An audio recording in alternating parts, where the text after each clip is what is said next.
മിണ്ടാതിരി, doctor പറഞ്ഞാ മതി. സ്നേഹമുള്ള DCL കൂട്ടുകാരെ, എല്ലാവരും ഉണ്ണാനിരുന്നല്ലേ? എത്ര നേരമായി എന്നെ ഒരുമിച്ചുണ്ണാൻ വിളിക്കുന്നു? ഒന്ന് വന്നിരിക്കും മോനെ. എനിക്ക് വേണ്ടത് ഞാൻ എത്ര തവണ പറയുന്നു. എനിക്ക് വണ്ണം കൂടാതെ ഇരിക്കാൻ ഞാൻ ഡയറ്റാ. എന്റെ ക്ലാസ്സിലെ പലരും ഡയറ്റ് നോക്കുന്നുണ്ട്. മുറിക്കുള്ളിൽ നിന്ന് അരുൺ ഉറക്കെ പറഞ്ഞു. ഓ പിന്നെ, 8ാം ക്ലാസ്സിൽ പഠിക്കുന്നവരാണ് ഡയറ്റ് നോക്കുന്നത്. ശരീരം വളരുന്ന പ്രായത്തിൽ നല്ല ഭക്ഷണം കഴിക്കണം, അതും സമയത്ത് കഴിക്കണം. വീട്ടിൽ എല്ലാവരും സാധിക്കുന്നിടത്തോളം ഒന്നിച്ചു കഴിക്കുകയും വേണം. ഉറച്ച ശബ്ദത്തിൽ അച്ഛൻ നയം വ്യക്തമാക്കി. ഉച്ച കഴിഞ്ഞ് കളിക്കാനായി പുറത്തു പോയ അരുൺ നേരം നന്നായി ഇരുട്ടിയതിനു ശേഷമാണ് വീട്ടിൽ കയറി വന്നത്. മൊബൈൽ ഫോണുമായി മുറിയിലേക്ക് കയറിയ അരുൺ അത്താഴം കഴിക്കാനും ഇറങ്ങി വന്നില്ല. അമ്മ വീണ്ടും വീണ്ടും വിളിച്ചുകൊണ്ടേയിരുന്നു. അവൻ ദേഷ്യത്തോടെ നോ പറഞ്ഞുകൊണ്ട് മിനുന്നു. ഒരു ദിവസം രാവിലെ അരുൺ എഴുന്നേറ്റത് വലിയ വായിൽ നിലവിളിച്ചുകൊണ്ടാണ്. വയർ പൊത്തി കരയുന്നവന് വലിയ വയറുവേദനയായിരുന്നു. അച്ഛന്റെ കൂടെ ആശുപത്രിയിലെത്തി. പരിശോധന കഴിഞ്ഞ് ഡോക്ടർ പറഞ്ഞത് കേട്ട് അച്ഛൻ ഞെട്ടി. അരുണിന്റെ പാൻക്രിയാസിന് നീരുണ്ട്, ബയോപ്സിക്ക് വിടണം. അരുണിന്റെ ആമാശയവും ഉദരത്തിലെ മറ്റ് അവയവങ്ങളും മലിനമാണത്രേ. പുറത്തുനിന്ന് ഭക്ഷണം കഴിക്കുന്നുണ്ടല്ലേ എന്ന ചോദ്യത്തിന് ഇല്ല എന്ന് അച്ഛനും യെസ് സാർ എന്ന് അരുണും പറഞ്ഞു.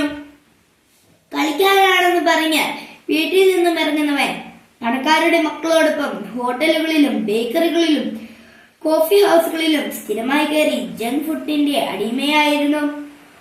വീട്ടിൽ ഭക്ഷണത്തിന് രുചിയില്ല എന്നും പരാതിയാണ്. കാരണം ഹോട്ടൽ ബേക്കറി ഭക്ഷണത്തിന്റെ ഉമാമിയാണ് എന്ന് ഡോക്ടർ പറഞ്ഞു. കൂട്ടുകാരെ, നിങ്ങളും ഈ ഉമാമിയുടെ അടിമകളാണോ? ഉമാമി എന്ന ജപ്പാൻ വാക്കിന് കൊതിപ്പിക്കുന്ന രുചി എന്നാണ് അർത്ഥം. തക്കാളി, പനീർ, മട്ടൻ, ചിക്കൻ, മത്സ്യം, കൂൺ, കടൽപ്പായൽ എന്നിവയിൽ നിന്ന് ലഭിക്കുന്ന സ്വാഭാവികമായ ഉമാമി ആരോഗ്യത്തിന് നല്ലതാണ്. എന്നാൽ രുചി കൂട്ടാനായി മോണോസോഡിയം ഗ്ലൂറ്റാമേറ്റ് എന്ന അജിനോമോട്ടോ ചേർത്തുണ്ടാക്കുന്ന ഉമാമിയുടെ അടിമകളാണ് നമ്മുടെ കഥയിലെ അരുണും കൂട്ടുകാരിൽ ഒട്ടേറെ പേരും. ഇന്ന് കുട്ടികളും യുവജനങ്ങളും മാത്രമല്ല, മുതിർന്നവരും MSGയിലൂടെ നിർമ്മിക്കുന്ന ഉമാമിക്ക് അടിമകളാണ്. നമ്മുടെ വീട്ടിൽ ഉണ്ടാക്കുന്ന നാടൻ ഭക്ഷണം ഇന്ന് ആർക്കും വേണ്ട. ഭക്ഷണം ഇന്ന് ഹോട്ടലിലാണെന്ന് പറയുമ്പോഴേ നാവിൽ വെള്ളം ഉണർത്താൻ അജിനോമോട്ടോയുടെ ഉമാമിക്ക് കഴിവുണ്ട്. Noodles, fried chicken, burger, patties,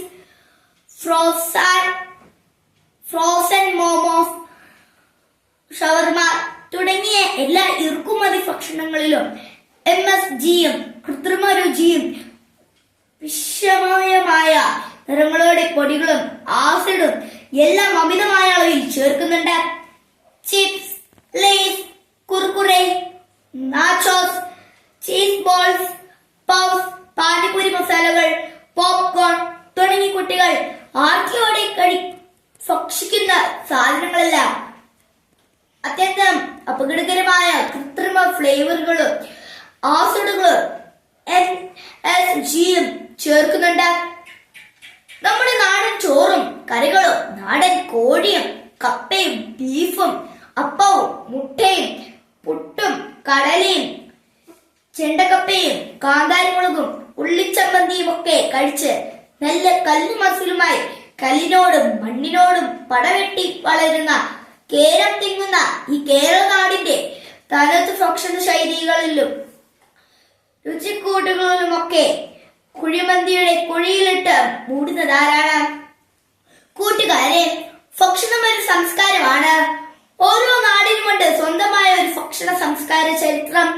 അതിനാൽ നമുക്ക് വീട്ടിലെ ഭക്ഷണം കഴിച്ചു വളരാം. അരുണിനെ പോലെ പല കൂട്ടുകാർക്കും വീട്ടിലിരുന്ന് അച്ഛനും അമ്മയും പറയുന്നത് ഒരു വിലയുമില്ല. വയറും തിരുമി ആശുപത്രിയിൽ ചെല്ലുമ്പോൾ ഡോക്ടർ പറഞ്ഞാലേ സത്യം മനസ്സിലാകും. നമ്മുടെ വീട്ടിൽ ഭക്ഷണവും ഫാഷണവും മതി എന്ന് പറയാം. അമ്മക്കറികളുടെ രുചിയും ആവി പാറുന്ന ചോറിലുള്ള എണ്ണയും ഉപ്പും പുരട്ടി അമ്മ വാരി തരുന്ന ചോറുരുളുകളുടെ അരുളുകളും നമ്മുടെ ആരോഗ്യത്തിന്റെ നിയമാവലിയാവട്ടെ. ആശംസകളോടെ സ്വന്തം കൊച്ചേട്ടൻ.